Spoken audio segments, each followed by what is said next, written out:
ஆக முத்தலாக் சட்டம் உங்களுக்கு எதிரானது, ஷாபானு சட்டம் உங்களுக்கு எதிரானது, காஷ்மீர் சட்டம் உங்களுக்கு எதிரானது, இப்பொழுது வக்ஃபும் உங்களுக்கு எதிராக செய்யப்பட இருக்கிறது. இப்பொழுது என்ன செய்யலாம் என்று தீர்வு மட்டும் சொல்லிவிட்டு நான் விடைபெறுகிறேன். என்றைக்கும் ஜனநாயகம் என்பது உங்களுக்கு எதிராகத்தான் இருக்கும். சிறுபான்மை மக்களுக்கு எதிரானதுதான் ஜனநாயகம். ஜனநாயகம் நல்ல அமைப்பில்லை. அதுக்கு ஒரே ஒரு சிறப்புண்டு, 5 ஆண்டுகள் கழித்து மாற்றலாம் என்று. வேறு ஒரு சிறப்பும் அந்த ஜனநாயகத்தில் கிடையாது. முட்டாள்களை ஆட்சிக்கு கொண்டு வருவது ஜனநாயகம் தான். அறிவுடையவன் வர முடியாது, எந்த அறிவுடையவனும் நாடாள முடியாது. ராஜாஜி மாதிரி நாடாண்டவர்கள் ரொம்ப அபூர்வம். அது வரலாற்றில் ஒரு முறை நடக்கும். மற்றபடி முட்டாள்கள் நாடாளுவார்கள். இதுதான் ஜனநாயகத்தின் தன்மை. ஆகவே இந்த ஜனநாயகத்தில் நீங்கள் இதையெல்லாம் எதிர்கொண்டுதான் தீர வேண்டும். என்ன செய்வீர்கள்? நான் உங்களுக்கு ஒரு யோசனை சொல்கிறேன். இப்பொழுது நீங்களெல்லாம் மனம் நைந்து போயிருக்கிறீர்கள். இஸ்லாம் என்பது தனித்தன்மை வாய்ந்தது. சீனாவிலே இருக்கிற முஸ்லீமும் நம்முடைய நாகூரிலே இருக்கிற முஸ்லீமும் ஒரே மாதிரியான பழக்க வழக்கத்தை கைக்கொள்ள வேண்டும், ஒரே மாதிரியான சட்டங்களை கடைபிடிக்க வேண்டும் என்று இஸ்லாம் சொல்கிறது. அவன் மகர்தான் கொடுக்க வேண்டும். சீனாவில் உள்ள முஸ்லீமும் மகர்தான் கொடுப்பான். சீனாவில் உள்ள முஸ்லீமுக்கும் தலாக் பொருந்தும்.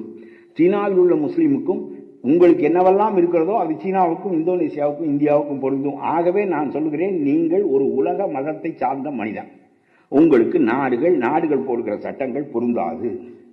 ஆகவே உங்களை தனியாக ஷரியத் சட்டத்தின்படி நேருவும் காந்தியும் மற்றவர்களும் வாழும்படி செய்தார்கள்.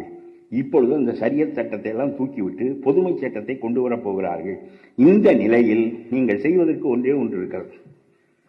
நீங்கள் இந்த அரசாங்கத்தோடு ஒத்துழைக்க வேண்டாம். நான் என்னுடைய அரசியல் அனுபவத்திலிருந்து உங்களுக்கு சொல்லுகின்ற யோசனையை சொல்லிவிட்டு விடைபெறுகின்றேன். அரசாங்கத்தோடு ஒத்துழைக்க வேண்டாம். நீங்கள் வியாபாரம் செய்யுங்கள், ஜிஎஸ்டி கட்டுங்கள், வருமான வரி கட்டுங்கள், சொத்துக்கள் வாங்குங்கள், சொத்துக்களுக்குரிய வரிகளை கட்டுங்கள், எல்லாவற்றையும் நீங்கள் செய்யுங்கள். ஆனால் நீங்கள் வாக்களிக்க போகாதீர்கள். இந்த ஜனநாயகம் பெருவாரியான மக்களுக்குரிய ஜனநாயகம், சிறுபான்மையினருக்குரிய ஜனநாயகம் இல்லை. ஆகவே நாங்கள் எவ்வளவு போராடினாலும் இந்த பாராளுமன்றங்களில் எங்களுக்கு எதிரான சட்டங்களை ஒரே நிமிடத்தில் நிறைவேற்றி விடுவீர்கள்.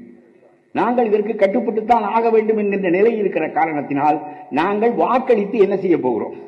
30 கோடி பேர் இருக்கிறீர்கள். இந்த நாட்டில் வாக்களிப்பதில்லை என்று நீங்கள் 30 கோடி பேர் ஒன்றாக முடிவு செய்து, ஒரு தலைமையின் கீழ் முடிவு செய்து, நாங்கள் வேறு ஒரு கெடுதலும் அரசாங்கத்துக்கு செய்ய மாட்டோம், நாங்கள் வாக்களிக்க மாட்டோம், இந்த ஜனநாயகம் எங்களுக்கு உரிய நன்மைகளை செய்யவில்லை, நாங்கள் வாக்களிக்கவில்லை என்று சொல்லி நீங்கள் இருந்துவிட்டால் உலகம் உங்களை கவனிக்கும். சுற்றி இருக்கிற முஸ்லீம் நாடுகள் எல்லாம் கவனிக்கும், அமெரிக்கா கவனிக்கும், பிரான்ஸ் கவனிக்கும், பிரிட்டன் கவனிக்கும், எல்லாம் கவனிக்கும். ஒரு நாட்டினுடைய 3 அல்லது 4 ஒரு பகுதி மக்கள் இந்த வாக்கெடுப்பில் பங்கு கொள்வதில்லை என்று சொன்னால் அந்த ஜனநாயகம்